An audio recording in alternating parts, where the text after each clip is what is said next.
Thor here, and today I'd like to give a nice little tour of my house, also known as my boat. So to start out with, we'll talk about my couch. So I shouldn't really call it a couch, it's more of a bench at the moment since I don't have any cushions for it, but one day I'll get some cushions for it. So right on this side is my dresser. So I've got basically these plastic tubs that hold all of my clothes.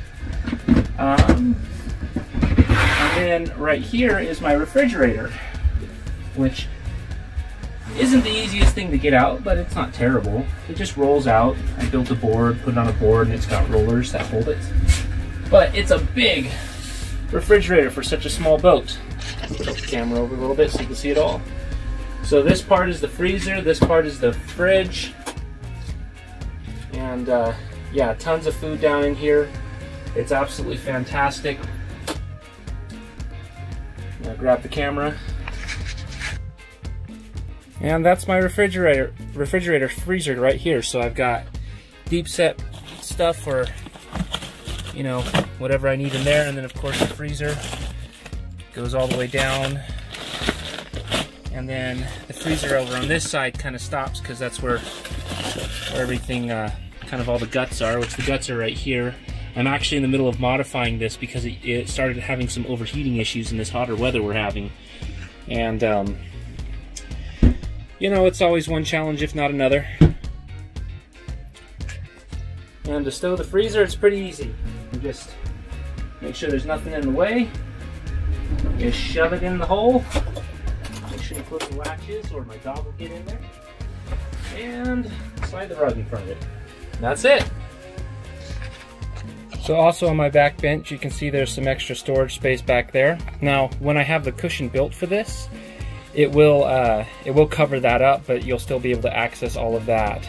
And then the other thing, this is still a work in progress, but this whole bench lifts up and over like that. And the hinge is already installed, all of that's installed, but I just haven't cut the legs yet. But the legs will screw into the top, and then this will lift up over like that, and this will turn into a spare bed for a guest or something like that. In the meantime, it's where the dog spends most of her time. The next space in my boat is my desk. So on my desk, I have got my computer, some of my RC stuff. The desk is kind of like my control center of everything, but the really cool thing that my desk does is it has my piano, which rolls out, and you know, I can play my piano if I want to. So I'll grab the camera here and flip you around.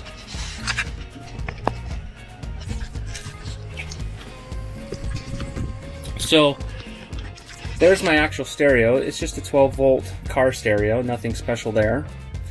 There are two shelves on both sides of the desk where I have some of my hobbies displayed. And then underneath the desk, I'll move my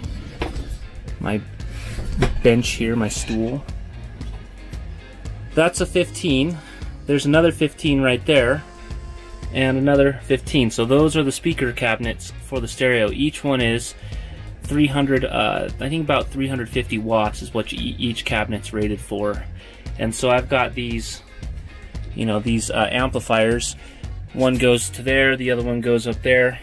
Actually, that's right. Those are 350 watts RMS rated for those. So to anybody who knows anything about audio, these are mediocre. They're not that great, but they are loud, at least loud enough for a small boat like this. This back here is underneath my desk. Now we're kind of getting really under there. This is my cord compartment where all of my computer cords go to be a mess out of eyesight. So all of my computer cords go right there and stay there. And then up above my desk is my AC inverter. It's just a simple 2000 watt pure sine inverter, pure sine wave, excuse me. If you're going to be running anything like computers and stuff like I am, you do need to get a pure sine wave inverter. In all fairness to this one, it will do 2000 watts, but realistically speaking, it's probably more of a 1200 watt inverter that can do 2000 watts. It overheats really quickly if you're pulling 1500 or 2000 watts out of it. It just can't handle it. So down at the bottom of my desk, that's the animal's feeding station. that is my cat box. And so these shelves, they come all the way out. So this is where the cat does her business. And then over here was supposed to be storage for the animals, but unfortunately some of my other storage isn't complete, so all of my extra electronic junk goes in there. And that's also kind of my step-in for my junk drawer. So yeah, that's kind of my desk. So it's pretty straightforward, I guess. I don't know. But it's, like I said, it's kind of the command center for my whole house. After my desk, you get to the open shelving. This is where I display my hobbies. So I've got my drone, which I'm hoping to get that thing going here in the near future, my RC boats, and of course my good model RC truck. And I mean, this thing, I use the living daylights out of this boat, my RC cargo boat. After my open shelving, the next compartment is going to be the helm, this is one of my helms. This is the primary helm. So this also happens to be the spot where the cat likes to spend most of her time. Did I wake you from your slumber, kitty? Oh, hi. Hi, kitty. I got my gauge cluster, all of my various switches, my throttle controls, and my steering wheel. And all of these controls are mirrored upstairs. I also have my CB radio, which I have turned all the way down because people are talking on the CB like mad today. But I got my CB radio. I just installed that. I'm going to do an episode on how awful installing that was. Those things are terrible. Never buy one. And then over here I have kind of my, I would say the best next best thing to a chart plotter. I've got my Garmin GPS, which I haven't installed the transducer for. I had to get an extension cable, so I've got the extension cable. I got to get the boat pulled out of the water to set that up. Hole's already drilled. Everything's ready for it. It's just not there yet. Got my cell phone. So this cell phone provides internet for my house, and then it also does a few things. So for instance, my cell phone will it has an anchor tracker on it, so that way I can keep track of my location while I'm sleeping, and if I go outside of my anchor bubble, it'll let me know.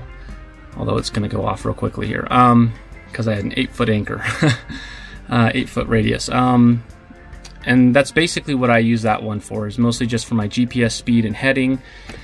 And then my last but not least, this is still in the works. Right now I'm using it as a backup camera, but this will eventually be an underwater camera if it works for that. Elsewise, I'm just going to reduce it to a backup camera. So those are those three things. Between these three things, the Garmin Fish Finder, this cell phone, and this, it basically does all the jobs that I could ask a chart plotter to do for probably at least 1/4 of the price. So it's not too bad. And then right here is the front of the I don't know what you'd call this area, but it's the front of it, and this is where I keep my telescope, or monocular. There we go. I can say that word. Monocular. It's this really old monocular. It works really well. And some sunglasses, because you got to have sunglasses. And then of course the cat. Her cat food's right there. So yeah, that's the helm station on my boat. So pretty straightforward. So after the helm, you'll find the galley. So the big thing about the galley is there's a small step down right there, and everybody trips on it. It's just what they do. Even if I tell them, hey, there's a step right there, and I point it out to them, I even showed them the step, they'll still trip on it the first time. So in the galley, you'll find my stove and my sink. This is basically my prep area for all of my food, and I do everything here. The stove is an alcohol stove. It's a pressurized alcohol stove, and it works absolutely amazing. It doesn't use up that much fuel. It's very hot, so overall I have really no complaints. The only downside to these stoves is that they take a long time to warm up. You've got to, there's a whole startup process to these burners, and I cover that in a whole nother video. Behind the alcohol stove, you'll find a small storage compartment. I keep bread and cat food and little things back here. And then of course the actual alcohol bottle. So this is the pressurized bottle, and it has a slow leak, so pressure always drains out. It's good not to leave your stoves pressurized anyway, but that's where I pour in the alcohol and pressurize it. And then of course this is the small pressure pump that I use. This is just a small tire pump that I use to fill up the alcohol bottle. Next to the alcohol stove is the dog food. So in here, you'll find that there's a bunch of food in here for the dog. The principle of this was designed for this. So the dog heard me. She heard me. She's like, oh, is it food time? It's a little early. Anyway, so in here is all the dog food. This bin here is designed to actually take a full bag of dog food, so up to 50 pounds. Of course, I have my bananas on the boat for bad luck. I mean, you know, well, because you really should actually have bananas on your boat. They're no longer bad luck. In front of the alcohol stove is my pantry. Excuse me, this big board here goes where my sink is. I'll show you that in a minute. The pantry has just shelving for miscellaneous food products, cans, supplies, stuff like that. You know, nothing too crazy. This, I didn't have enough hinges to finish this, so that one is just sitting there for now. Next to the stove is the sink. The cool thing about this sink is it's called a prep sink. The idea behind it is it has these little steps built into it. And what's nice about these steps is that they accommodate accessories like cutting boards, strainers, and, well, basically the whole works. And then, of course, I have this huge board I can put on there if I want to cover up the whole sink. Inside the sink, there's also a dryer rack, but the thing about prep sinks is that they're very deep set. So when you're on a boat and, you know, you're sloshing around, you can leave actually a sizable amount of water in there without getting wet, without having water pour over the top. I left some dishes in here. These are from this morning and yesterday, I think. I do my dishes whenever I really need to. And yeah, so you can get a kind of a comparison, a good idea of how this works. The nice thing about having the dryer rack in the sink too is that when you're drying your dishes off, they won't fall off the counter during, you know, any weather or rocking or anything like that. Attached to the sink, I've got a sprayer. This is hooked up to hot water continuously. So always have as much hot water coming out of that sprayer as I want. I don't have to turn on my faucet to make it work. This is my soap dispenser. I have a biodegradable non-toxic soap because this drains directly into your body of water that you're sitting in. There's no actual tank for these. So back in the 70s they didn't do that. So this is my freshwater sink. It's the long spout and it has hot and cold. The hot is on demand, so you can get as much hot water as you possibly want. And then this is my raw water. So this will actually suck up whatever water's outside and dump it into the sink. The raw water is really nice for if you're doing laundry or if you're doing, you know, you're scrubbing your dishes or something like that. Of course, you do still need to rinse your dishes off in fresh water, but that'll do a lot in regards to helping you save water. I got my knife block with all of my knives, knife sharpener, family photos, paper towel holder, you know, all the bare necessities for a kitchen. And then I have my spice rack. So this is just stuck down, and yeah, that's my spice rack. And then I have this bucket full of utensils, and then, you know, for decorations, an RC sailboat. Why not? So yeah, that's basically, oh, one more feature on the galley, I always forget to show this to people, is my trash can. It's a huge trash can. It just opens up out of the bottom of the sink and it closes. So from the galley, we have the head. So the head on the boat is all business in here. There is no luxury. There is no epiphanies in here. You get in here, you get your job done, and you get out. There is nothing fun about my head whatsoever, but it is functional and it does work. So this is my toilet, also known as the head. It's just a 5-gallon porta potty, very old one too. It sucks to use it, but hey, when you gotta go, you go, and it does the job. I can generally get about a week to a week and a half before I have to empty it. Up here is my sink, and as you can see, a bunch of raw PEX pipe. Let me turn on a light in here. Raw PEX pipe, you know, raw wires, cables, all sorts of stuff. If it's in here, it's in here. Everything's very raw, but everything works. It's functional, and that's kind of, you know, the bare minimum of a head. The other thing that's kind of nice about this bathroom is there is an actual another step down. So that's the galley floor, and you step down from the galley into the head, which means in here you actually have enough room that you can stand up without actually hitting the roof, just barely. And then this is my shower system. if this looks familiar, it is the exact same type of sprayer that I use for my sink. And it's hooked up in the exact same way. It's just hooked into the hot water. Oops, I dropped it. It's hooked into the hot water, and you just pull the trigger and hot water comes out. It's pretty easy, and the nice thing about doing it this way is with that button, it enables you to really save water. I probably only use about 1 gallon to 2 gallons of water when I shower, so very, very little water. Most of the time, though, I don't like showering in here because it takes forever to drain the water out, which it does drain out. I've got an electric pump. You can see the wires going down for it, and there's a wire that goes down in there. I've got an electric pump with a tube that pumps the water out. It goes into the kitchen or into the bathroom sink, and then it flows out there. There was a dedicated hole for it, but I don't use that hole anymore.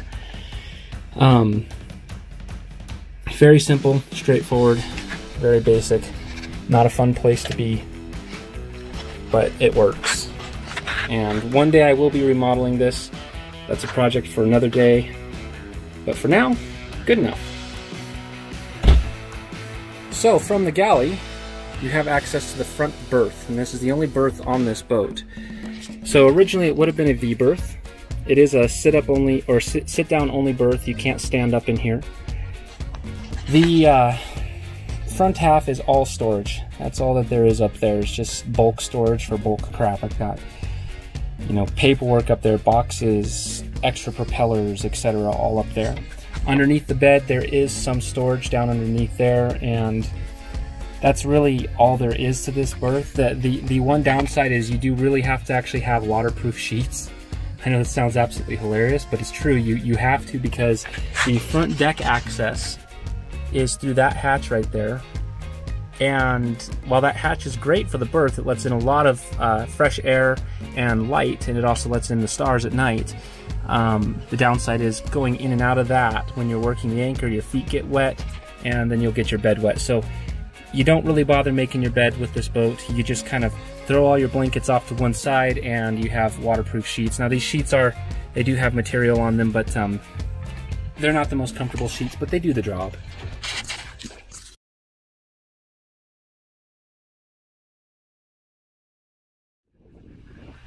So the final compartment I'd like to talk about is my engine compartment. The thing is huge. I've never seen a boat like this that had such good engine access. I can access everything I want from anywhere on this engine and this compartment. The other thing that's nice about it too is it gives me a lot of upgrade options. I can put in additional battery banks, or I can put a generator over here, or I could do all sorts of things because I have so much room. It's crazy. The other thing too is my fuel tank is right there, my water is right there, everything is right here. It's super easy to get to everything. I just can't emphasize it enough. Everything's easy about this bay. I can stand upright in here and work on my engine. Not very many boats can boast that, so that's one of the big things about this boat. One of the big reasons why I liked it so much and I chose this boat was the engine bay and this layout. So, without taking up too much more of your time, this is Thor, signing out.